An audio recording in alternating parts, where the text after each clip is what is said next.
বৃহস্পতিবার মুখ্যমন্ত্রী ডক্টর মানিক সাহা গান্ধীগ্রাম প্রাথমিক স্বাস্থ্য কেন্দ্রটি আচমকায় পরিদর্শন করলেন। মুখ্যমন্ত্রী সেখানে স্বাস্থ্যকর্মী, কর্তব্যরত চিকিৎসক, নার্স সহ রোগীদের সঙ্গে কথা বলেন। পরবর্তী সময়ে পাশাপাশি আগরতলা স্মার্ট সিটিতে যে সমস্ত প্রজেক্টগুলি চলছে সেই বিষয়ে খোঁজ খবর নিলেন। সংবাদ মাধ্যমের মুখোমুখি হয়ে বিস্তারিত তথ্য তুলে ধরলেন।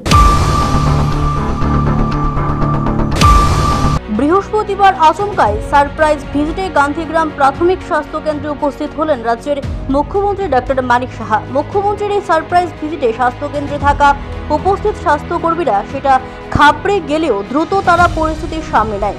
এদিন মুখ্যমন্ত্রী ডক্টর মানিক সাহা স্বাস্থ্য কেন্দ্রে উপস্থিত স্বাস্থ্যকর্মী, রোগী ও সংশ্লিষ্ট আধিকারিকদের সঙ্গে কথা বলেন এবং স্বাস্থ্য পরিষেবার মান সম্পর্কে খোঁজ খবর নেন। পরিদর্শনের সময় মুখ্যমন্ত্রী সরজমিনে বিভিন্ন বিভাগ ঘুরে দেখেন এবং কর্মীদের কাজের বিষয়ে খোঁজ নেন। তিনি জানান, সামগ্রিকভাবে পরিষেবা সন্তোষজনক হলেও কিছু ঘাটতি রয়েছে, যেগুলি দ্রুত সমাধানের জন্য সংশ্লিষ্ট আধিকারিকদের সঙ্গে আলোচনা করা হবে। তিনি বলেন, সরকারি হাসপাতাল হলে মানুষের ধারণা থাকে সেখানে দুর্গন্ধ থাকবে, পরিষ্কার পরিচ্ছন্নতার অভাব থাকবে ইত্যাদি ইত্যাদি। কিন্তু কেন এই ধরনের পরিস্থিতি তৈরি হবে সেই বিষয় নিয়ে তিনি কথা বলেছেন স্বাস্থ্যকর্মীদের সাথে। স্বাস্থ্যকর্মীদের ডিউটি প্যাটার্ন নিয়ে খোঁজ খবর নিয়েছেন মুখ্যমন্ত্রী। তিনি বলেন, সার্বিক অবস্থা ভালো হলেও কিছু খামতি রয়েছে। এই খামতিগুলো দূর করার জন্য প্রয়োজনীয় নির্দেশ দেওয়া হয়েছে। তবে স্বাস্থ্য সংক্রান্ত বিষয় নিয়ে এর আগেই বৈঠক হয়েছে স্বাস্থ্য দপ্তরের উচ্চ আধিকারিকদের সাথে। পরিকাঠামো উন্নয়নের ক্ষেত্রে এসব বাধা আছে, যেগুলো দূর করার জন্য প্রয়োজনীয় পদক্ষেপ নিতে আধিকারিকদের নির্দেশ দেওয়া হয়েছে বলে জানালেন মুখ্যমন্ত্রী। এদিন স্মার্ট সিটি প্রকল্পের কাজের অগ্রগতির বিষয়গুলো খতিয়ে দেখেন মুখ্যমন্ত্রী ডক্টর মানিক সাহা। পাশাপাশি তিনি জল বোর্ডেও যান। সেখানে স্থানীয় স্তরে মানুষের স্বাস্থ্য পরিষেবায় জল দপ্তর থেকে কি ধরনের সতর্কতা না হচ্ছে সেই নিয়ে খোঁজ খবর নেন তিনি জানান, রাজ্যে স্বাস্থ্য পরিষেবার মান উন্নয়নে তিনি নিজে সরাসরি তদারকি চালিয়ে যাচ্ছেন এবং ভবিষ্যতেও এমন আর পরিদর্শনে পরিকল্পনা রয়েছে। পেয়ে গেলাম একটা গ্যাপ পেয়েছি, তো গান্ধীগ্রাম পিএসসিতে আমি গিয়েছিলাম। সেখানে গিয়ে অনেক জিনিস আমি দেখতে পেলাম।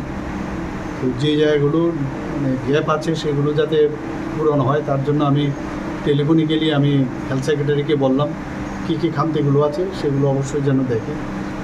সেখানে যারা অনেক দিন ধরে ওখানে অনেক স্টাফ আছে, কেউ ফিল্ডেও কাজ করে আবার হসপিটালেও কাজ করে, তো পুরো বিষয় দেখলাম। আরেকটা বিষয় আমি দেখলাম যে হসপিটালগুলো, যে গভর্নমেন্ট হসপিটালের একটা সবসময় একটা এইরকম ধারণা যে গভর্নমেন্ট হসপিটাল গেলে ওখানে একটা দুর্গন্ধ হবে ঢোকার আগে। তো এই বিষয়গুলো আমি বললাম কেন হবে সেটা, পরিষ্কার পরিচ্ছন্নতার উপর আমি জোর দিলাম। আর ওখানকার যে স্টাফ প্যাটার্ন এবং তাদের যে ডিউটি প্যাটার্ন সেইগুলোর বিষয়ে আমি খোঁজখবর নিলাম, পেশেন্টদের সাথে কথা বললাম। তো কিছু ভালো কিছু খারাপ আছে, তো এই বিষয়ে আমি কথা বলেছি। আমি কালকেও মিটিং করেছি এই বিষয়গুলো নিয়ে। হেলথের সমস্ত যারা head of the department plus director থেকে শুরু করে সেক্রেটারি এবং অন্যান্য আধিকারিকদের নিয়ে আমি কথা বলেছি। ইনফ্রাস্ট্রাকচারেরও যেখানে সমস্যা সেগুলো প্রবলেম আছে সেগুলো যাতে তাড়াতাড়ি করা হয়। তো এখান থেকে আজকে প্রথম আমি এখানে এলাম। স্মার্ট সিটির প্রকল্পগুলো আমি জানতাম কিন্তু অফিসে কোনো দিন আসি না। জল বোর্ডেও আমি গেলাম। তারপরে টুডার কী কাজ হচ্ছে সেখানে এখন বর্তমানে অকুপেন্টস কতজন এসছে সেই বিষয়ে খবরাখবর নিলাম।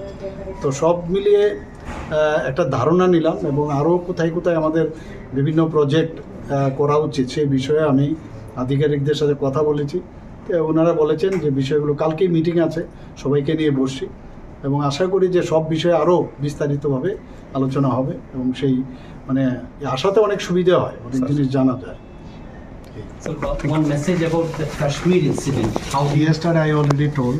So I think I need. Bureau Report, Asian Times.